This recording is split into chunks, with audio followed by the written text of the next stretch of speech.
Hi, my name is Julia Fahl. I'm running for mayor of Lambertville, and I'm here to tell you a little bit about myself. I have worked in politics for 11 years, mostly for progressive female candidates across the country.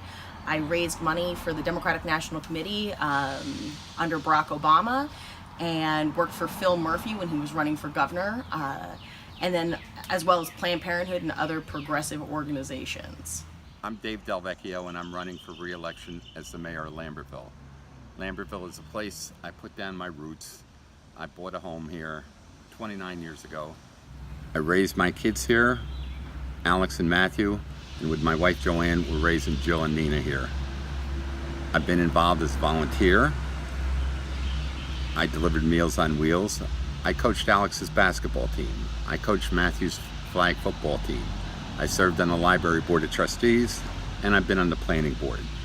I've been your mayor, and I've worked hard to put Lambertville on a sound fiscal path, and that was recognized recently by Standard & Poor's, who gave us a AA bond rating, which means that anytime we go to the market for any long-term solutions, we will save money because of the AA interest rate. I'm running because I love Lambertville, and I think while Mayor Dave has been a good mayor, there's a lot more that we can do to keep our town special and keep moving forward.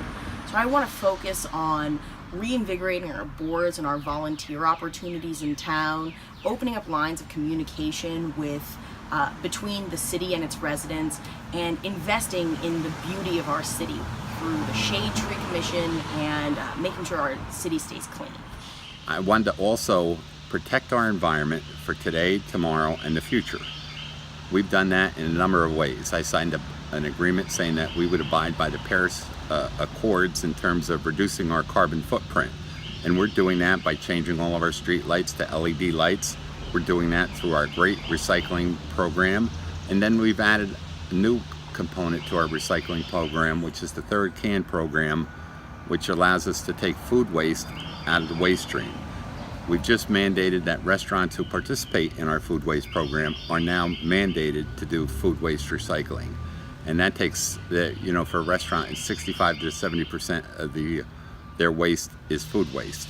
The other thing we've done is we purchased the woods east of Ely Field, so it will look like that forever, and I think that's a great legacy to live behind to our kids. When I say keeping our city clean, what I mean is we need to support our public works department. They're the lowest paid, hardest working members of our city government.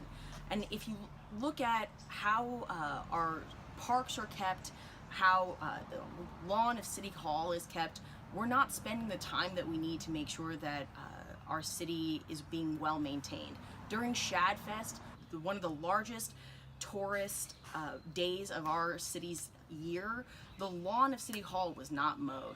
This isn't because the Public Works Department isn't doing their job, it's because we're not supporting and investing in making sure that our city stays clean. The things I'm most proud of are the AA bond rating, because that proves that the city's come from a long way to the current sound fiscal path that we're on.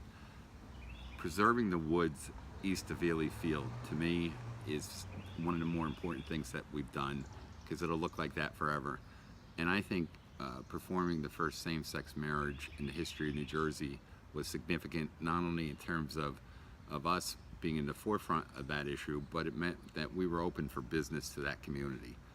So I think those are there are plenty of things where we've secured millions of dollars, tens of millions of dollars, to improve our roads, put drainage on the 3 hills, to improve our public buildings. I will continue to work with our legislative delegation to make sure that Route 29 at the south end of town gets put in a road diet and we get our 25-mile-an-hour speed limit. I will work with the residents of our community and the activists in the area to end this Penny's pipeline, this ill-advised project that will do nothing but hurt Lambertville. This city is run on volunteerism, and I think it's vital that we give our volunteers real responsibility, and that we open up and professionalize the way that our boards are appointed. As it stands right now, when you want to volunteer for this city, you get shoulder tapped. Instead, I think it's important that we set up a job fair where people can hear from members of boards like the Office of Emergency Management, Shade Tree Commission, Recreation Commission, that they can sit and talk to members of the community about what their priorities are and what it's like to sit on those boards.